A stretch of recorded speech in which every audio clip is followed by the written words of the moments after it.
Olá pessoal, tudo bem? Eu sou o pastor Giovanni, eu tenho uma palavra de Deus para o seu coração. E nós estamos falando sobre sabedoria, um estudo, uma reflexão, um devocional sobre provérbios. E vamos falar um pouquinho sobre o rei Salomão, né? O rei Salomão, quando Deus apareceu para ele em sonho e lhe perguntou o que ele queria, Salomão teve uma resposta sábia. Salomão pediu a Deus sabedoria. Deus o tornou o homem mais sábio de todos os tempos, é o que diz a Bíblia, você pode conferir isso em 1 Reis, capítulo 3, de 3 a 15.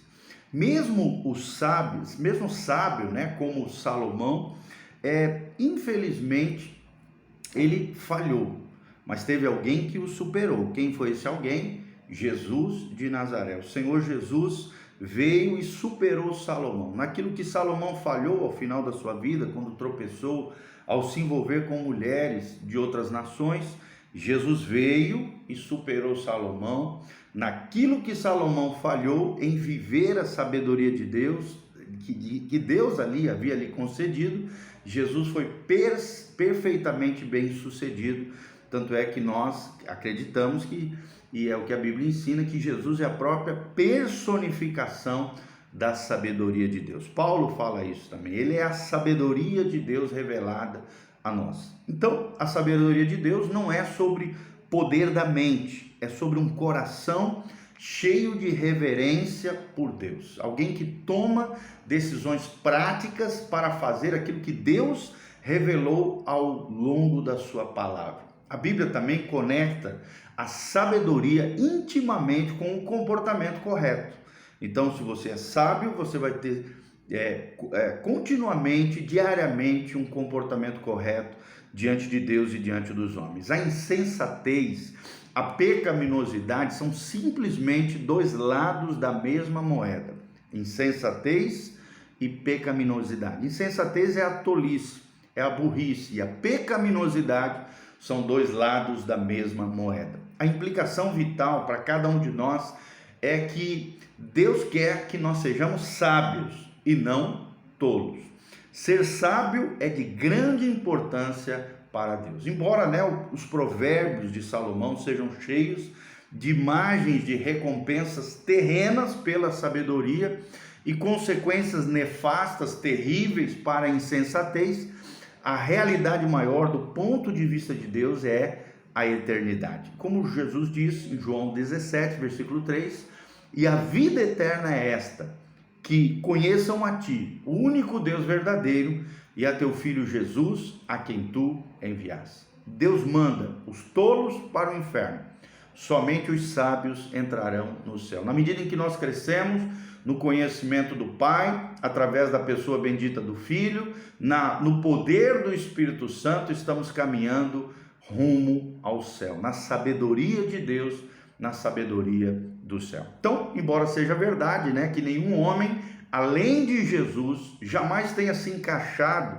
no padrão perfeito do Deus da sabedoria, Deus não decidiu nos avaliar em comparação com a humanidade.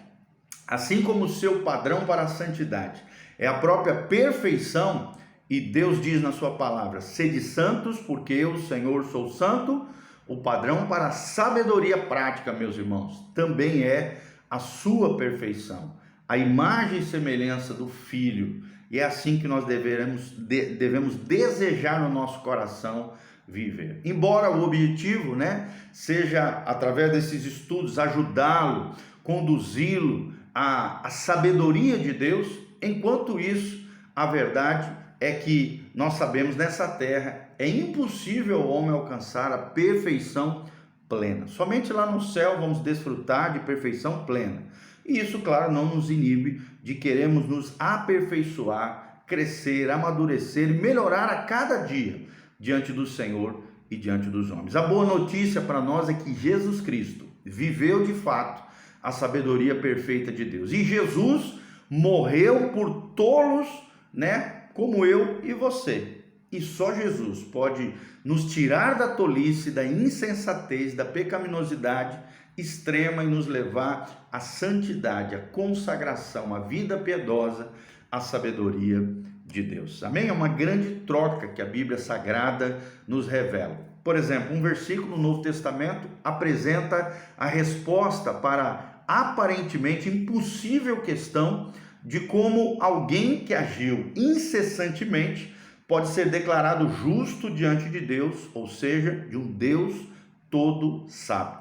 Olha o que diz, 1 Coríntios 1,30. Paulo diz assim: mas vós sois dele, em Cristo Jesus, o qual se tornou da parte de Deus sabedoria e justiça, santificação e redenção. É tudo que Jesus quer derramar sobre nós: sabedoria, justiça do reino de Deus, a santificação pessoal, que vai acabar afetando também e abençoando numa santificação coletiva, no caso aqui da igreja, e a redenção através da fé em Cristo Jesus, o nosso Senhor. Tudo isso está contido em 1 Coríntios, capítulo 1, versículo 30, palavras de Paulo. O Deus que nos torna da parte de Deus em Cristo Jesus sabedoria, justiça, santificação e redenção. O contexto desse versículo que aparece, você pode observar ali, é a cruz de Cristo.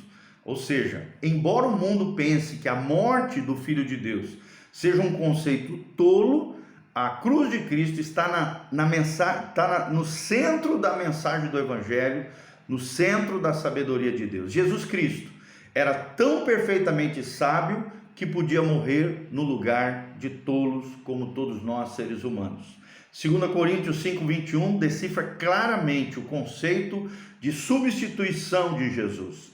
Paulo fala assim, 2 Coríntios 5,21, aquele que não conheceu pecado, Jesus, ele o fez pecado por nós, para que nele fôssemos feitos justiça de Deus. Ou seja, Deus tratou o perfeitamente santo e sábio Jesus como se ele tivesse cometido os nossos pecados. Ele puniu Jesus com a morte na cruz e ele assim o fez para que pudesse tratar os crentes como se eles tivessem agido de forma tão perfeita como a justiça de Deus exigia, através da justiça de Jesus. Quando olhamos, essa troca abençoada que 1 Coríntios 1,30 fala, percebemos que ela também é a permuta, de toda a nossa insensatez, tolice, jeguice, imperfeição, fragilidade, pecaminosidade.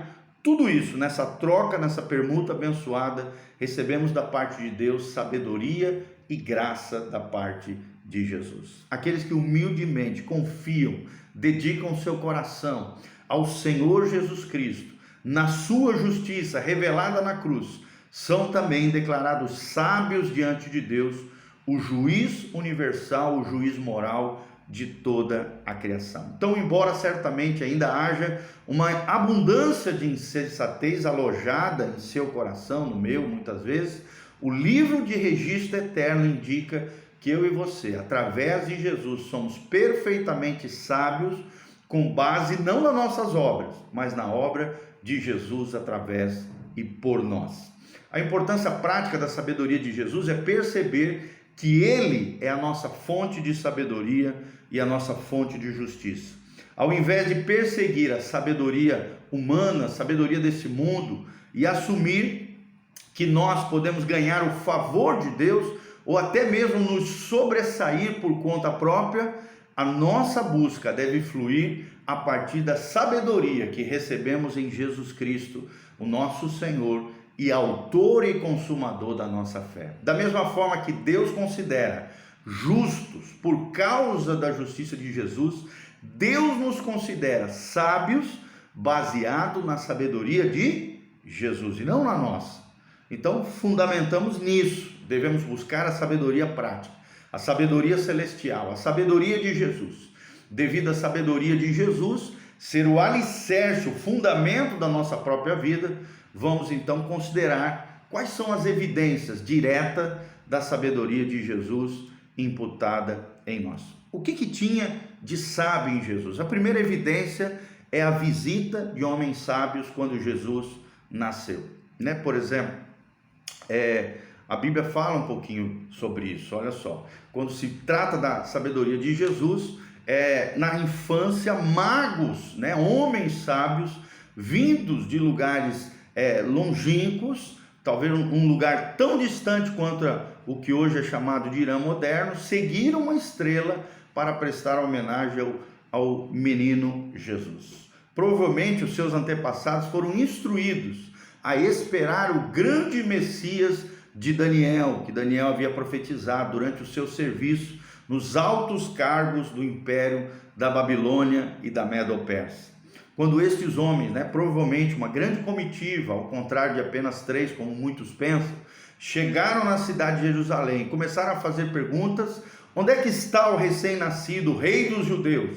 Porque vimos a sua estrela no Oriente e viemos para o adorá-lo. Isso está em Mateus capítulo 2, versículo 2. Quando eles encontraram Jesus, a sua família em Belém, eles se prostraram diante do Messias, o adoraram e lhe deram requintados tesouros, que a Bíblia chama de ouro, incenso e mirra. Está lá em Mateus 2,11. Então, embora a Bíblia esteja repleta de exemplos, diretos, mais nítidos da sabedoria de Jesus, Mateus inclui no seu relato, por uma razão, parte do seu propósito, que é intensificar as expectativas do seu leitor, do leitor do Evangelho de Mateus, sobre a identidade dessa criança especial. Que criança é essa? Jesus. Depois nós vemos, como segunda evidência da sabedoria de Jesus, o nítido crescimento em sabedoria de Jesus. Em 2 lugares, nós vemos os relatos do início da vida de Jesus. Na terra, Lucas apresenta breves declarações para realçar o crescimento de Jesus em maturidade. A primeira declaração desse tipo ocorre após a apresentação de Jesus no templo, quando ele era uma criança apenas. Ela resume os 12 anos seguintes da vida de Jesus de Nazaré com as seguintes palavras, de Lucas 2, 39 e 40. Cumprida todas as ordenanças, segundo a lei do Senhor, voltaram para a Galiléia, para a cidade natal, cidade de Nazaré. Crescia o menino Jesus e se fortalecia, enchendo-se de sabedoria, de graça de Deus que estava sobre ele. Então, se Jesus se encheu de sabedoria, será que eu e você também não precisamos disso? Se a graça de Deus estava sobre ele, será que nós não podemos nos fortalecer da graça de Deus também sobre nós? Quando Jesus tinha 12 anos de idade, os seus pais o trouxeram a Jerusalém para a festa da Páscoa, que todos os judeus faziam pelo menos uma vez por ano.